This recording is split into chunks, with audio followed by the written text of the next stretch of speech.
Agora para a segunda palestra e para presidir a mesa dos trabalhos, convidamos a doutora Camila Cadilli, membro da Comissão de Jovens Advogados da OAB. E como mediadora, a doutora Rosa Serra, membro da Comissão da Advocacia Eleitoral.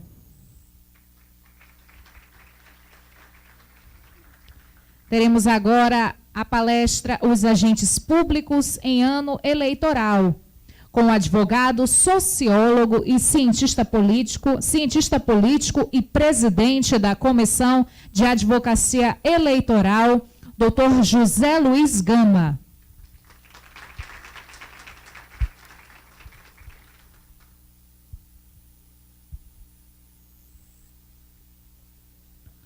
Dr. José Luiz Gama é advogado, sociólogo, cientista político e presidente da Comissão de Advocacia Eleitoral.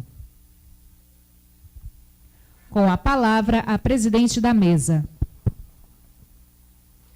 Boa tarde a todos. Todos sejam muito bem-vindos. Vamos dar continuidade à nossa palestra, nosso terceiro Congresso de Direito Eleitoral, dando a oportunidade para o Dr. José Luiz Gama presidir a palestra dele.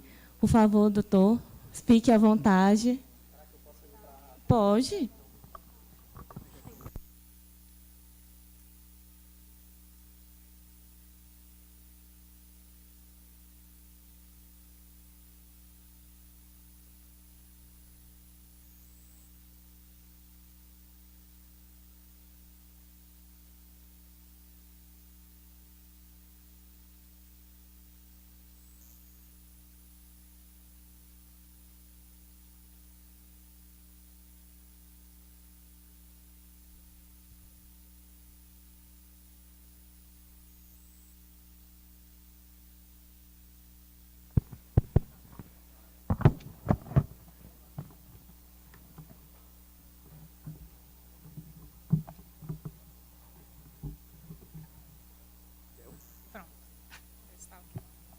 Som, testando. Pronto. Vamos lá. Boa tarde a todos e a todas. Muito obrigado, doutora Camila e doutora Rosa, por darem a honra da companhia de vocês aqui na mesa. Quando da organização do Congresso, escolhendo os palestrantes e os temas que poderíamos abordar, me veio logo o tema do próprio administrador público em ano eleitoral. Sabemos que as eleições visam uma disputa equânime entre os candidatos. Nada melhor para uma democracia do que candidatos disputando de forma igualitariamente o voto, não é isso? Mas, no Brasil, desde que foi permitido para o Executivo a reeleição, ficou mais difícil isso ocorrer, porque a pessoa que ocupa o cargo público, naturalmente, ele vai ter um privilégio inerente ao próprio cargo que ele está ocupando. Não é pela pessoa, é pelo próprio cargo. Sabemos o poder que um prefeito tem num município. Sabemos o poder que um governador tem num estado. Sabemos o poder que um presidente da República tem no país. Não é pela pessoa, e sim é pelo cargo que ela está ocupando. Então, a legislação eleitoral, ela, visando isso, ela de olho nisso, ela sabedora dessa desigualdade inerente ao cargo público, fez algumas barreiras, fez alguns obstáculos que pudesse equalizar a disputa, pudesse organizar essa disputa. Doutor José Luiz, é muito difícil. No Brasil, o poder econômico é que manda. No Brasil, o poder político é que manda. São os votos de grupos políticos que mandam. Sabemos de todo o contexto sociológico do direito eleitoral brasileiro. Sabemos de todo o contexto, das nossas raízes culturais, das nossas raízes de poder, em que qualquer professor de antropologia pode muito bem explicar como se dá as nossas relações de poder. São relações vinculadas a laços familiares, afetivos, emocionais, econômicos, enfim. Falando em palavras mais populares, são relações de poder que se dão baseadas em cargos, em favores, em consultas, em dentaduras, em cadeiras de roda, enfim, são relações de poder que se perpassam por isso. E não quero eu, de forma nenhuma, falar aqui para vocês, é certo ou errado. É o que nós somos. Não estou aqui para julgar que nós somos errados ou certos. É como se dá a nossa relação de poder. Inclusive, uma vez eu fui chamado para poder falar sobre administração pública num congresso aqui recentemente e me lembrei de um antropólogo que falava sobre essas relações de poder, como que nós somos. Como que se dá a nossa relação de poder? Ela se dá por meio de dádivas, e essas dádivas são econômicas, são simbólicas, às vezes e por vezes são afetivas. Não, eu voto em fulano porque eu gosto dele. Eu voto em fulano porque eu gosto dele. Não tem justificativa. E essa é a nossa base cultural, essa é a nossa base antropológica das nossas relações de poder. Ocorre que, para quebrar essas bases, nós temos os administradores públicos, nós temos os secretários de Estado, nós temos os presidentes de autarquias, nós temos os diretores de estatais, nós temos os chefes de executivos. E esses chefes possuem vários cargos comissionados. E esses chefes possuem vários orçamentos, por vezes ilimitados para o ano eleitoral. Pode deixar restos a pagar. Não importa o quanto, vamos gastar, precisamos eleger fulano de tal. Sabemos como se dá isso. Sabemos como ocorre tais práticas em nossas eleições. Alguns são denunciados, respondem processos, a Justiça Eleitoral está cheia de processos para responder isso. Outros não, passam, se elegem e continuam se perpetuando no poder com a mesma prática. É certo ou errado? Não estou aqui para julgar culturalmente isso. Estou apenas para indicar as condutas que são vedadas ou não, de acordo com a nossa legislação. Selecionei algumas. Talvez, pela hora, eu vou falar menos do que as que eu estava pensando que poderia falar. Mas vou indicar logo 5 que eu posso falar aqui para vocês. A primeira delas é em relação à propaganda eleitoral antecipada. Digo para vocês, não é falar bem de si mesmo. Falar bem de si mesmo é normal para um político. Falar bem de si mesmo é inerente a um político. Um político tem que falar bem dele mesmo. Ou você acha que alguém vai votar em alguém que vai falar mal de si mesmo? O político ele tem que falar bem dele. Então, um administrador público que vai dar uma entrevista e diz: a minha secretaria é a melhor do governo, a minha secretaria está fazendo isso, aí ele enumera, vai abrir um congresso, aí fala: eu fiz isso, a minha gestão fez isso. Falar bem de si é inerente ao cargo, é inerente ao político. Ele tem que falar bem dele mesmo. Isso não é propaganda eleitoral. Segundo a nossa legislação, desde a reforma que deixou expresso lá no artigo 36A da Lei 9.504, que, excetuando-se o pedido expresso de voto, que esse não pode, excetuando-se o pedido expresso de voto, esse que não pode, enaltecer as qualidades pessoais do administrador, enaltecer as qualidades pessoais do administrador ou de um pré-candidato, não é propaganda eleitoral. Então, você é administrador público, você é administradora pública, que ocupa um cargo de uma diretoria, que ocupa um cargo de uma estatal, de uma autarquia, ou você mesmo, que é prefeito ou prefeita, que é deputado, é deputada, subir numa tribuna e falar bem de A ou B, até dar títulos. Nós temos várias solenidades que dá o título de cidadão, tal, não sei o que, para fulano de tal é o máximo, tal, e dá um título, aí todo mundo tira foto, tal, faz aquela solenidade. Isso não é propaganda eleitoral antecipada não tem nenhuma ofensa à legislação, porque falar bem de si é inerente ao político. Ninguém iria votar em quem fala mal de si mesmo. Na internet, e aí que chega a grande questão da nossa reforma eleitoral, né? Está ocorrendo um fenômeno espetacular do que é falar bem e falar mal. Falar bem e falar mal. E quando fala mal, o pessoal fala mal mesmo. Tem até já uma gíria, né? O fake news. E nós temos até a gíria ao contrário. Pode deixar na altura só, que eu vou administrando aqui.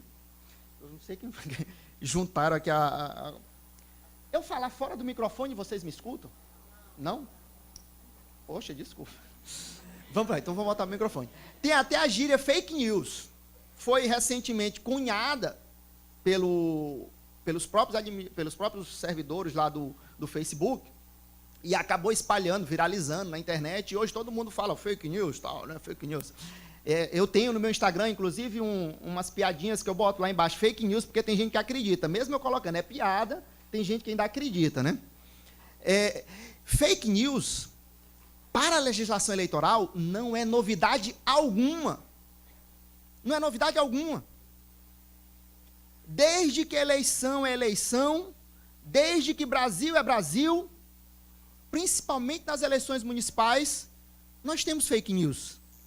Mas antes era no papelzinho, era num jornal, espalhado debaixo das portas, na véspera da eleição, fulano desistiu, aí diz, os papelzinhos, né? Às vezes era mimeografado os papelzinhos, fulano se vendeu para fulano de tal, fake news. Só não tinha, eram os grupos de WhatsApp. Mas eram fake news. Então não é novidade alguma. Notícias apócrifas respondem com multa eleitoral e, dependendo da ligação com um candidato favorecido, pode até configurar abuso de poder político, dependendo da situação que ele esteja, pode até configurar cassação de registro de candidatura ou cassação da própria do diploma, se o cara já tiver eleito, dependendo da situação. Logicamente, isso aí vai ser caso a caso, vai depender da instrução, da vinculação, enfim, dos pormenores do nosso processo eleitoral. Então, a legislação, ela tentou pegar, nos dias de hoje, a onda das redes sociais. Tem como, hoje, vamos ser bastante sinceros com nós mesmos, tem como você controlar a internet? Tem como? Eu me lembro que quando do julgamento perante o TSE de algumas matérias a respeito de propaganda na internet, a angústia dos ministros falando, não tem como, vocês estão querendo apagar fogo com álcool.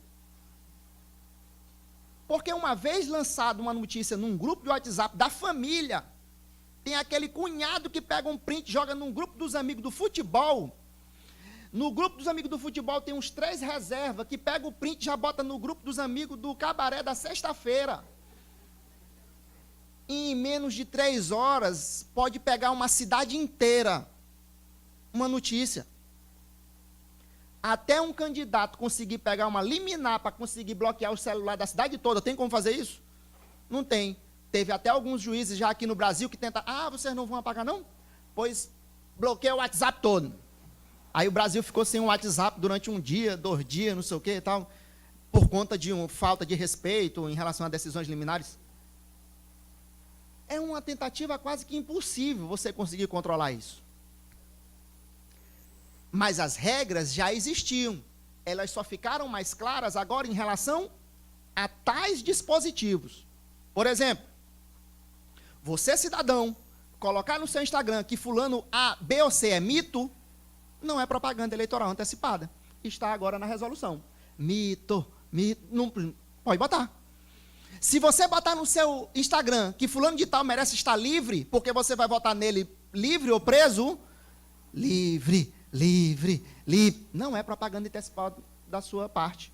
Porque o cidadão pode colocar nas suas redes sociais qualquer tipo de propaganda que não é considerado propaganda eleitoral antecipada. Agora, aí que chega a questão.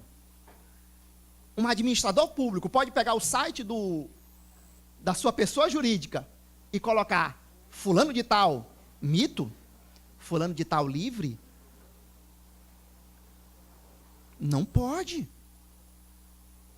Para eu pegar aqui os 2 exemplos mais notórios de pré-candidatos à presidência da República, sem pegar exemplos do nosso Estado, até para evitar qualquer tipo de constrangimento, fulano de tal está querendo falar mal do meu candidato.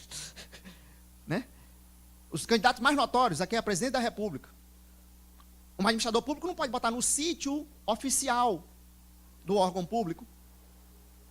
Ou um banco estatal colocar nas entrelinhas, fulano de tal é candidato, tal, vamos votar. Não pode. Isso é conduta vedada. Isso é conduta vedada. Então, como conduta vedada, o administrador público, em ano eleitoral, em relação à propaganda eleitoral antecipada, temos essas breves considerações. Mas nós temos uma outra consideração muito importante, e essa não é novidade. Pelo contrário, essa é até antiga, porque ela já é inerente à nossa própria Constituição. Está inserido lá no artigo 37, que é a impessoalidade. É impessoalidade.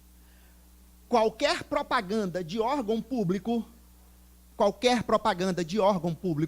ela deve ter caráter meramente informativo. Ela não pode ter vinculação à pessoa que ocupa o cargo.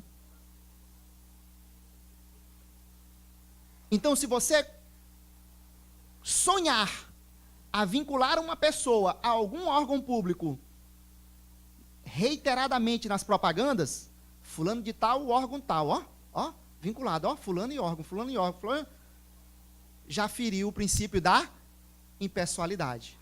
Porque a propaganda dos órgãos públicos, ela deve ter caráter meramente informativo. E eu teria um posicionamento até um pouco mais rigoroso em relação à propaganda de órgãos públicos, porque ao meu sentir,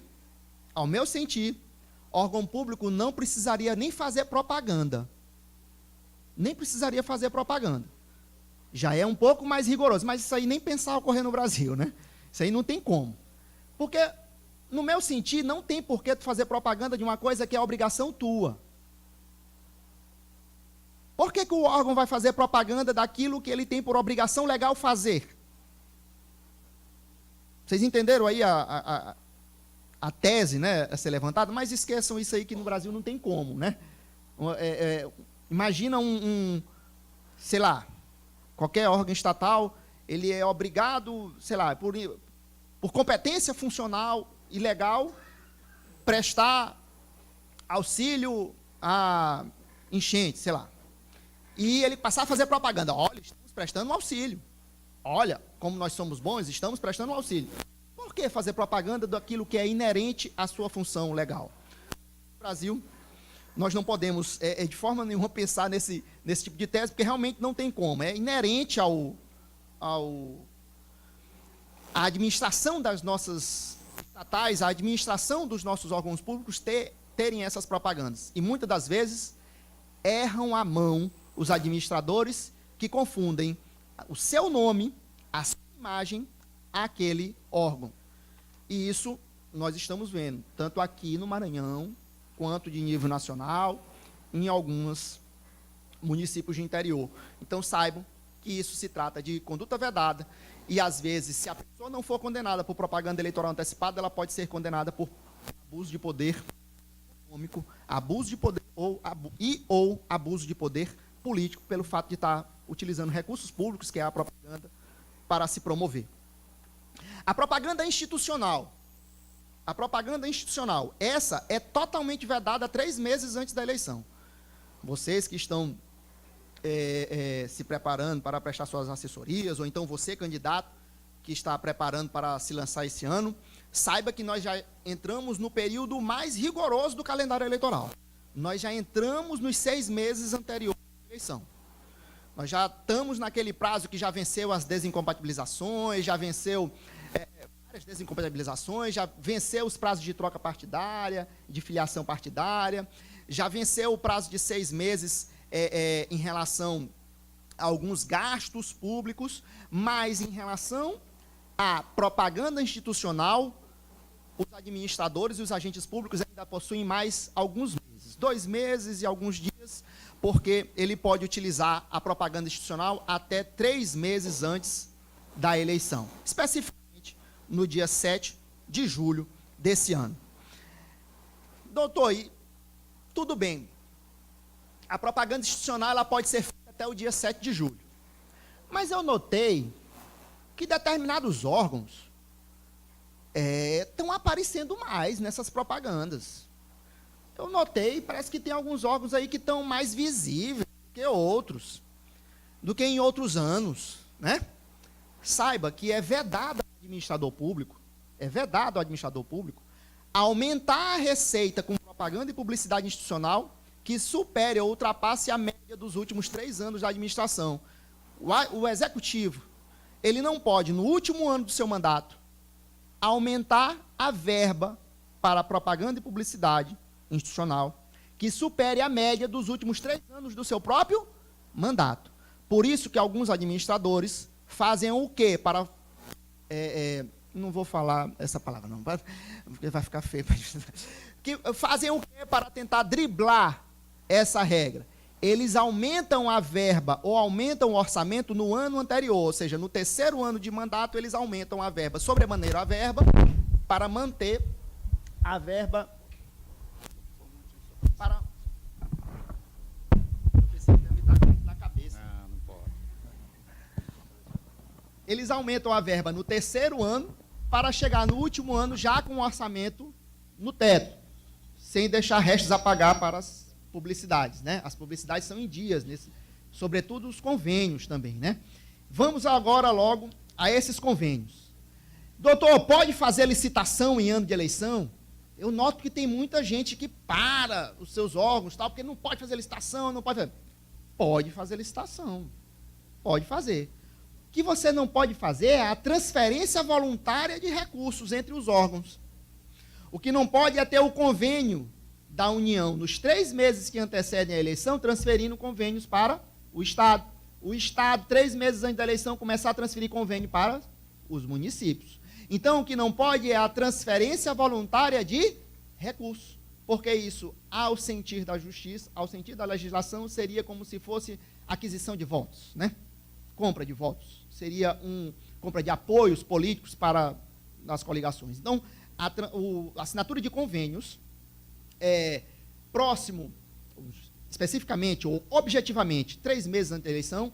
Esse ano, a data 3 meses significa 7 de julho. Podem anotar, 3 meses antes da eleição significa 7 de julho. Esse ano vai ser a primeira vez que o primeiro domingo de outubro vai ser quase no 7º dia da semana. Vai ser 6 de outubro. Termina outubro e não ia ter eleição. 6 de outubro vai ser a eleição esse ano. O primeiro domingo de outubro vai ser 6 de outubro, né? Então, quase termina o outubro e não ia ter eleição. Então, especificamente, o calendário eleitoral, 3 meses antes da eleição, vai ser 7 de julho. Para frente, não vai poder mais ter nenhum tipo de convênio, né? Então, os prefeitos de interior não vão poder mais receber os convênios, os repasses voluntários de recursos, né? Vamos pular para frente agora em relação a show. Citar um outro exemplo agora de conduta vedada, que administrador também não pode. Tendo em vista que a palestra é sobre o administrador público, né? Acontece muito no Brasil, né? Show. O cara vai ter a festa da cidade, contrata o cantor, né? Marília Mendonça, Wesley Safadão, convida que é o quê? Para dar o peso na cidade, fazer aquela festa, né? Show pode ser contratado em ano eleitoral pelo administrador público? Nos 3 meses que antecedem a eleição, não pode. Nos 6 meses, eu peço um pouco de cuidado, porque embora objetivamente a legislação não proíba, mas tem que tomar muito cuidado, porque você pode acabar sendo enquadrado em outras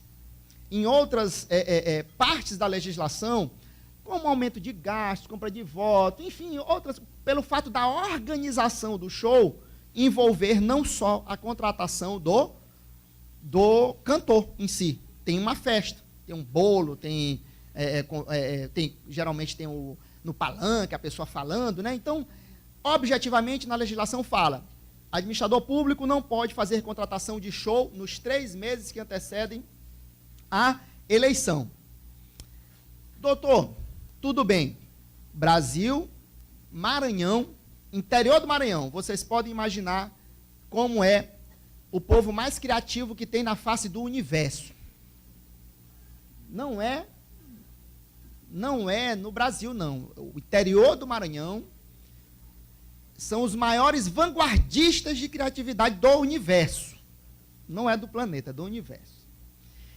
Vários administradores do interior do Maranhão chegaram e falaram o seguinte: não pode show? Não, não pode.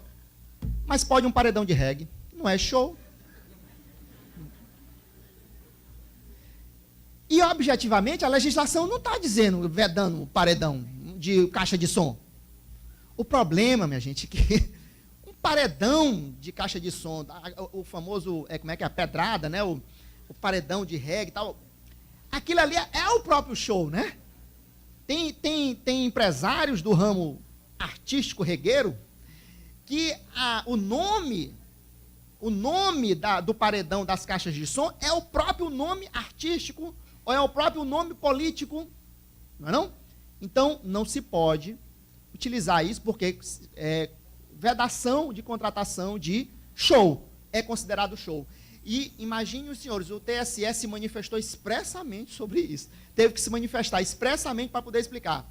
Embora fale a vedação, a contratação de show, aí se enquadra também reprodução de DVD, o cara bota lá o DVD da Ivete Sangalo num telão, não sei o que e tal, também se enquadra, não pode ser utilizado, porque é o show e assemelhados, porque é a intenção da lei. Outra vedação ao administrador público que eu tenho que falar para vocês aqui, é a utilização de siglas, bandeiras, os símbolos, as armas. Isso é vedado para o próprio administrador. Agora imagine para o administrador candidato utilizar desse símbolo e das armas. Olha a força que tem um brasão da República. Olha a força que tem um nome, por exemplo, como a Caixa Econômica. Não é não? Um nome que tem outros órgãos estatais, que tem toda aquela propaganda em cima daquele nome, propaganda, que é dita institucional, mas é uma propaganda maciça que fica na mente das pessoas, fica na mente do eleitorado. Quando chega nas vésperas da eleição, a pessoa lança a candidatura e fala, fulano de tal. Eu não posso citar nenhum exemplo aqui. Eu tenho vários na cabeça vindo aqui, mas eu não posso falar. É fulano do órgão tal, né? Fulano do não sei o que tal. Não pode. Você não pode vincular o nome do candidato ao órgão, né? Não pode vincular o candidato a um banco público, a uma autarquia, vincular ao próprio Estado. Alguns candidatos, às vezes, utilizam a logomarca da candidatura vinculada à bandeira. A bandeira do Maranhão, a bandeira do Brasil. Não pode. Não pode. Não pode nem qualquer cidadão alterar as armas, os símbolos e os selos nacionais. Quem dirá o candidato se utilizar das armas, dos símbolos e dos selos para fazer campanha política? Não pode. Isso é vedação expressa da nossa legislação para os administradores públicos, em anos eleitorais, né? Outra vedação para os administradores públicos, a utilização com muito parcimônia dos bens públicos. Tem que se tomar muito cuidado, sobretudo o legislativo. Eu olho aqui alguns servidores da Assembleia, sobretudo o legislativo, em que não se pode se utilizar dos bens para fazer a própria campanha política com aqueles bens. Tem que se tomar muito cuidado. Ah, doutor, mas pode fazer a convenção em órgão público? Pode, você pode pedir um colégio público, você pode pedir lá o auditório para fazer a convenção do partido. Pode, você não pode utilizar daquilo para a sua campanha política. Fica um questionamento muito sutil nisso aí. os ocupantes de cargo do Legislativo, eles podem utilizar os seus assessores durante a campanha. A legislação fala que a cessão de servidores, você ceder servidores, transferir servidores, principalmente cargos comissionados, né? Ah, eu quero pedir fulano do órgão tal para vir trabalhar aqui no meu gabinete e tal. Tem muito disso, né? Fulano tal, aí ele vai para o gabinete do coisa e fica lá cedido, fica lá em cargo comissionado e tal. Muitas das vezes, o gabinete de um parlamentar, ele não tem um horário fixo de trabalho. Ele não tem um horário fixo de trabalho. A gente sabe, às vezes, como é que é a correria desses assessores, né? Às vezes, uma semana é 24 horas por dia, né? Porque está organizando um evento, não sei o quê. Na semana seguinte, nem pisa. Aí chama, é fantasma, né? Às vezes, na semana nem pisa. Mas, enfim, não tem um horário, não bate ponto, né? Não bate ponto. Mas será que o parlamentar pode usar esse assessor durante a campanha, para fazer campanha para ele? Muito cuidado. Muito cuidado. Ah, mas todo mundo faz. É lógico, o cara vai defender o próprio emprego, está pedindo voto para o seu empregador, não é? Mas muito cuidado ao utilizar, por exemplo, o celular do gabinete, que é pago com verba pública, e você está fazendo campanha com aquele celular. Não é não? Muito cuidado, você utilizar o computador do gabinete para imprimir todos os santinhos, sei lá, do candidato, né? Muito cuidado para utilizar a xerox da Assembleia para tirar a cópia de toda a carta que o candidato vai estar. Muito cuidado, porque se em um ponto você pode ser caracterizado como, sei lá, conduta irrisória ou desproporcionalidade, mas, por outro lado, você pode pegar uma punição eleitoral, porque a utilização de bens públicos, serviços ou cessão de servidores por candidatos pelo administrador público é também considerado conduta vedada. Outra questão que eu queria também falar para vocês aqui, e essa teria que ter um pouco mais de tempo, e realmente para não atrasar nossa programação, nosso cronograma e tal, seria a questão dos chamados empréstimos, né? O administrador, ele pode gastar aquilo que ele não tem no último ano de eleição. Nós tivemos a nossa primeira presidente da República mulher envolvida nesse tema, né? Ela poderia ter gasto um dinheiro, a chamada pedalada, né? Deveria ter gasto um dinheiro que o Estado não tinha, por meio de contratação de crédito, não expressamente dito. Ela não falou, estou pegando um empréstimo, viu? Não, ela só gastou o dinheiro e o crédito era do banco público, ok? Isso é aquisição de crédito para complementação de receita. Isso é uma conduta vedada ao administrador público. Isso é uma conduta vedada ao administrador público. É a mesma coisa que um prefeito, no último ano de mandato, ele fazer um concurso público, sei lá, a prefeitura tem 5 mil servidores, ele faz um concurso público para 10 mil servidores. Ou seja, ele duplica, triplica a quantidade de servidores que aquele município tem, sabendo que não é ele que vai provavelmente pagar aquilo, né? Mas ele faz para poder ganhar a eleição, por exemplo. Não pode. Isso aí se enquadra tanto no aumento da despesa, quanto também se enquadra no aumento dos recursos humanos. São duas condutas vedadas em uma só. O chefe do Poder Executivo pode pedir dinheiro emprestado. Isso é uma das maiores angústias que eu tenho em relação à administração pública e que eu nunca entendi. Eu posso falar para vocês com toda calma que eu posso conseguir ter diante dessa situação. Que é o quê? Uma pessoa jurídica pedir dinheiro emprestado. Isso realmente eu nunca entendi por que acontece. Qual é a fonte de receita das pessoas jurídicas de direito público? São os impostos, não é isso? São os impostos. Pela origem do Estado, o administrador público administra os excedentes produtivos de uma sociedade.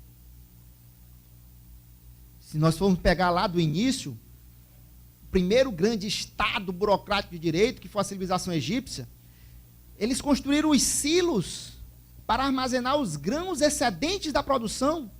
Está inserido até na Bíblia. Aos 7 anos de fartura, para guardar para os 7 anos de escassez.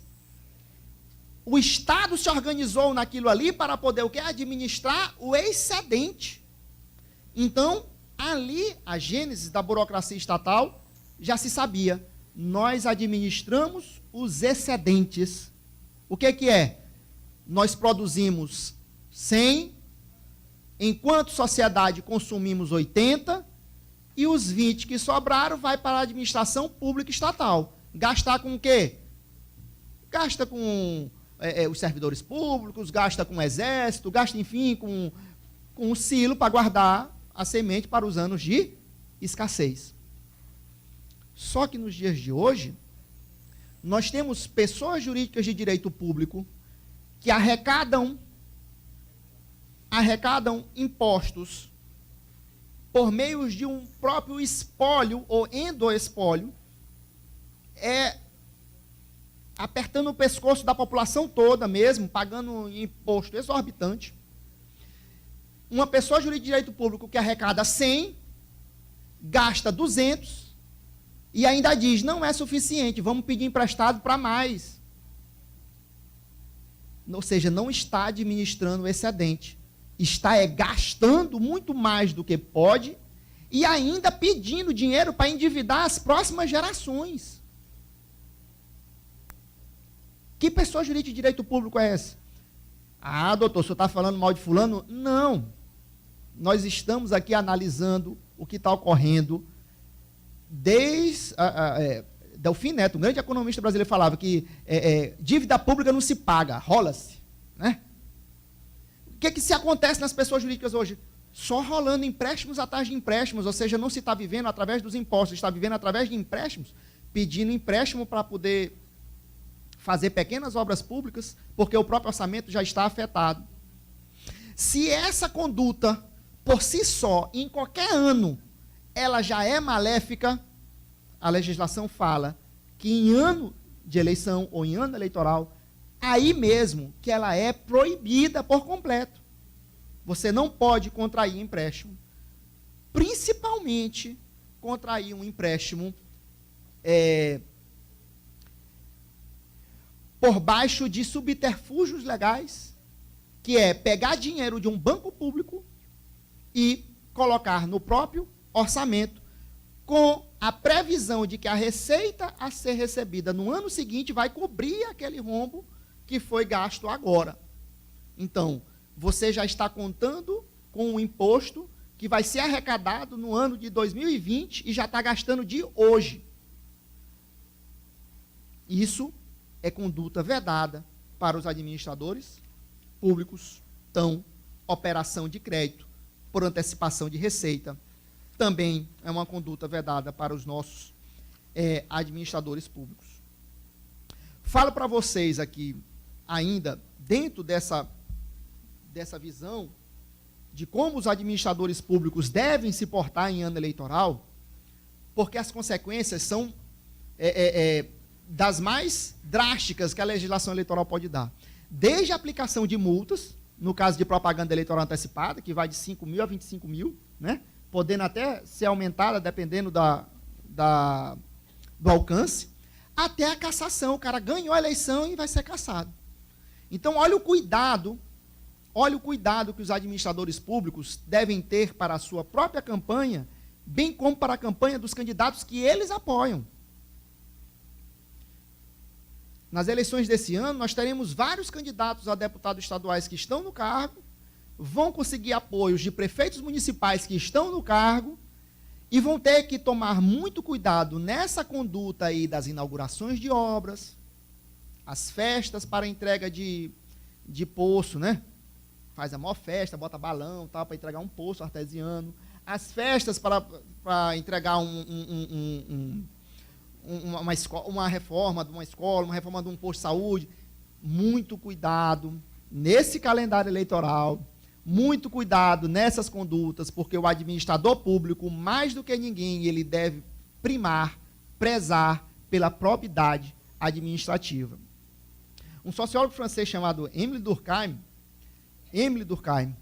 falava do fato social.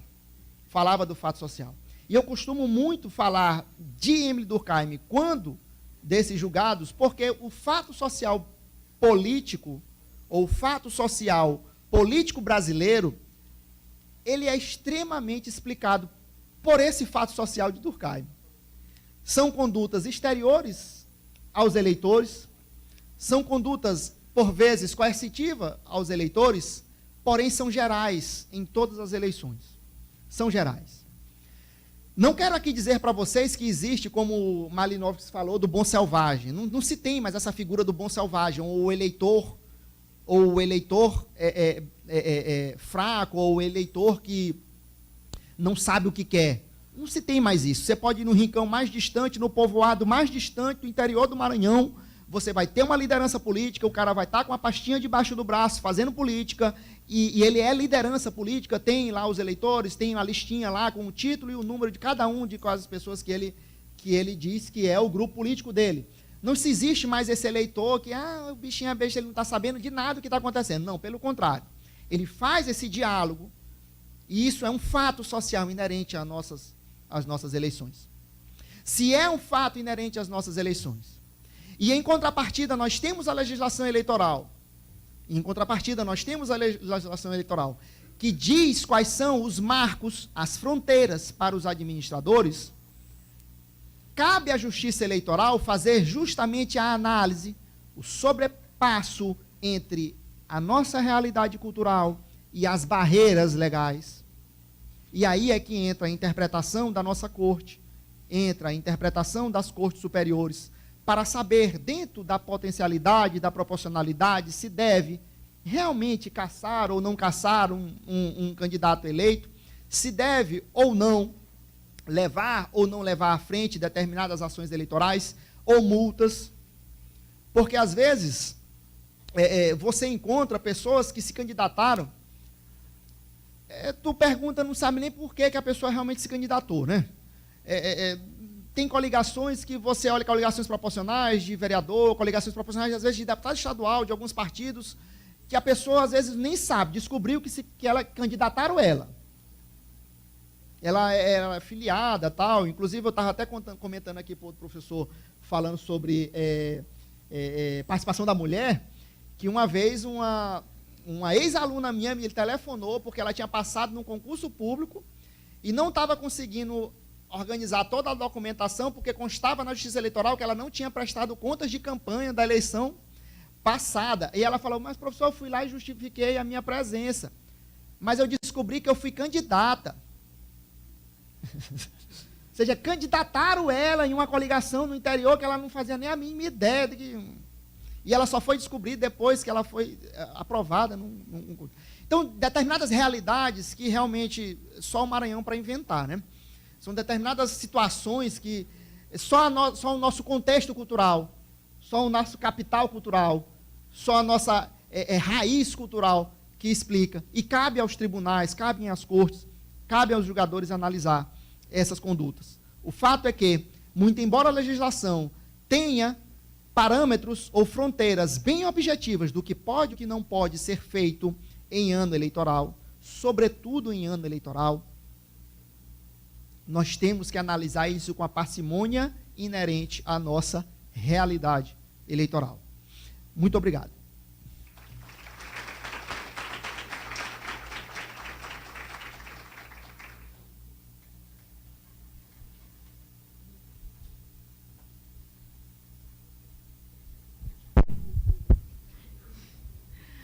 Doutor José Luiz Gama, muito obrigada pela palestra, excelente palestra, espero que todos tenham gostado.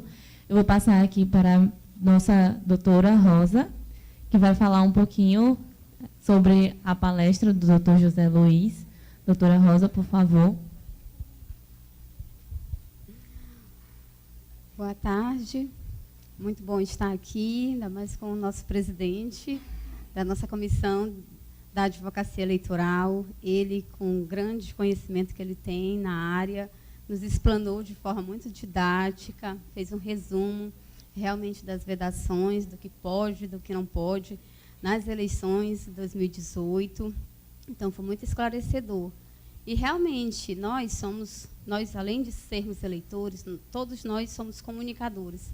Então, nós temos que ter muita responsabilidade neste ano com o que realmente divulgamos, com o que trocamos, não só hoje com um familiar, né, doutor José Luiz, porque hoje você troca uma informação a respeito, ou positiva ou negativa, a respeito de um candidato, que pode repercutir muito negativamente. Então, temos que ter cuidado, muita responsabilidade com o Instagram, com o Facebook, com o WhatsApp, que na eleição anterior ainda não estava tão difundido, né? Não era tão, ainda não, hoje, a maioria da população hoje usa o WhatsApp. Hoje ainda há discussão acerca do Twitter, se realmente o que se divulga, porque o Twitter ele é mais restrito, né? Inclusive, eu quero até passar aqui, tirar a dúvida com o doutor José Luiz acerca do que a gente divulga também em Twitter, porque é mais restrito, como é que vai ficar realmente a questão da punição, se realmente vai ser estendido para o Twitter, porque já está nas redes sociais, WhatsApp, Facebook, Instagram, se tiver mais outra, acho que não, né? Então, com relação ao Twitter, que é o que mais hoje ainda está sendo discutido, como outrora foi na eleição anterior. Então, seria mais ou menos essa dúvida, e nós temos essa responsabilidade e o cuidado, porque senão nós podemos prejudicar o nosso candidato e também nos prejudicarmos, né? Porque, afinal de contas, todos nós somos cidadãos e somos responsáveis por aquilo que realmente pregamos. Então, a questão da injúria, fora a difamação e a questão da vedação, realmente, no responder por crime eleitoral. Então, essa é a minha dúvida, doutor Zé Luiz. Rosa, a tua pergunta ela é muito pertinente no que diz respeito às redes sociais nos dias de hoje, não é? Foi uma tentativa da Justiça Eleitoral, foi a primeira tentativa da Justiça Eleitoral de tentar regulamentar isso, certo? Não sei como é que vai ser os julgados, porque é agora que nós vamos enfrentar a primeira eleição sobre isso. Mas o que diz objetivamente a legislação? 15 de agosto começa a nossa propaganda eleitoral, certo? 15 de agosto. 15 de agosto até o dia da eleição vai ser o nosso período de propaganda eleitoral. A partir desse período, todo mundo pode pedir voto, certo? Pode pedir voto. E qualquer cidadão pode utilizar da sua rede social, certo? Para pedir voto para quem quer que seja, ok? Pedido expresso de voto. Antes disso, também pode-se fazer a promoção pessoal e enaltecer as qualidades individuais, certo? De qualquer pretenso candidato, qualquer cidadão. No período de propaganda, objetivamente, o que não pode é você promover o seu post, ou seja, você pagar o seu post. Aí você não pode. O candidato, ele pode fazer a propaganda na internet, fazer a promoção, só que ele tem que dizer objetivamente como é que foi esse gasto. Quem pagou, se foi o partido, se foi o candidato. E aí entra uma questão muito interessante. No dia exato da eleição, ninguém pode comprar post em rede social. Configura para o candidato até crime eleitoral. Não é que é vedado para o candidato. No dia da eleição, ele publicar post em Instagram e bancar patrocínio para expandir as visualizações, configura até crime eleitoral para essas eleições. Ah, mas se ele publicou antes, durante o período, ele pode manter no perfil dele. Agora, no dia da eleição, ele não pode publicar e promover, pagando para promover. Não tem post patrocinado? Tem muita gente fazendo, tem muito perfil público fazendo os posts patrocinados. No dia da eleição, ele não pode. Ok? Objetivamente é isso. Agora, como que vai se dar a fiscalização? Como se vai se dar, objetivamente, os julgados aí só o período eleitoral para nos dizer se vai ter efetividade, se não vai ter, se vai ter campanha que vai deixar um setor específico para fiscalizar, porque já tem empresas que fiscalizam posts de notícias falsas, de fake news e tal. E o Twitter não está de fora, viu? O Twitter, tudo entra na mesma história aí. E o Twitter, ele tem, juntamente com o Facebook e o Instagram, pela operadora, ele tem como saber a origem da publicação, data e até quem pagou o post, tem como saber, desde que o perfil não seja falso, né? O problema vai ser como vai se dar os processos, as instruções processuais dentro desses perfis, né? Aí isso aí mesmo só a realidade dos processos que vão surgir durante esse período eleitoral. Objetivamente, as regras são essas, ok?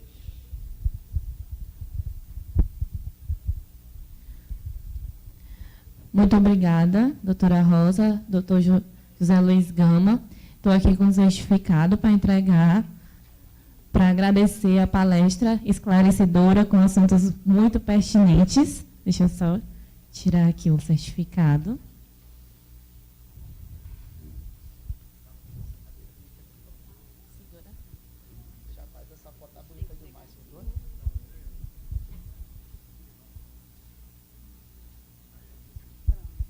Obrigada a todos, espero que todos tenham gostado. Vamos seguir para a próxima palestra e essa aqui está declarada encerrada, tá bom? Obrigada, gente.